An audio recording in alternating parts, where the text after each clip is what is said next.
एक गांव में एक काका रहता था। उसकी पत्नी यानी काकी बड़ी मरखाह थी। काकी ने एक नियम बना रखा था। सुबह उठते ही घर के बाहर एक नियत जगह पर काका को खड़ा करके 20 जूते मारती थी। आखिर एक दिन काका काकी के इस अत्याचार से परेशान होकर गांव छोड़कर भाग गया। दूसरे गांव में जाकर काका ने एक कंजूस के यहाँ नौकरी कर ली। काका के जाने के बाद भी काकी उस नियत जगह पर रोज 20 जूते जमीन पर मारती थी जहां वह काका को खड़ा करती थी। काकी द्वारा एक जगह रोज जूते मारने के चलते उस जगह एक गड्ढा हो गया। उस गड्ढा के नीचे हंडिया में एक भूत रहता था। काकी के जूते भूत के सिर पर पड़ने लगे। बेचारा भूत रोज जूते खा खाकर परेशान हो गया। लगातार जूते पड़ने के चलते वो हंडिया फूट गई जिसमें भूत रह रहा था। हंडिया के टूटते ही भूत आजाद हो गया और उसने उसी दिशा में दौड़ लगा दी जिधर काका गया था।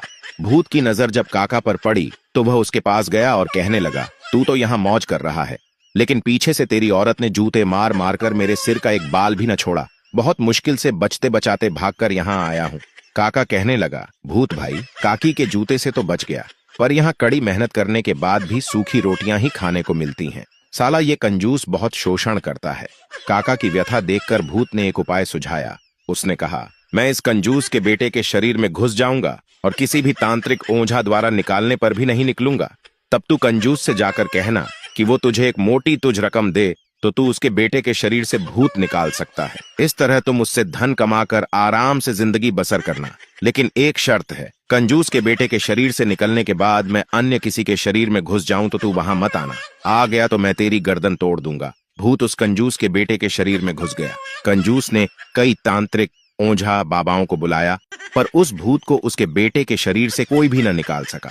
तब काका ने एक मोटी रकम के बदले कंजूस को उसके बेटे के शरीर से निकालने का प्रस्ताव दिया। कंजूस तुरंत रकम देने को तैयार हो गया। काका ने उसके बेटे के शरीर से भूत निकाल दिया। इसके बदले उसने काका को ढेर सारा पैसा दिया। काका के इस कारनामे की दूर दूर तक चर्चा होने लगी। उधर भूत कंजूस के बेटे के शरीर से निकलकर एक राजा के बेटे के शरीर में जा घुसा और उसे परेशान करने लगा। किसी ने राजा को जाकर काका द्वारा किए चमत्कार के बारे में बताया। राजा ने अपने सैनिकों को काका के पास भेजा। अब काका बुरी तरह फंस गया। भूत के पास जाए तो भूत गर्दन तोड़ दे और न जाए तो राजा गर्दन काट दे। समस्या बिकट थी।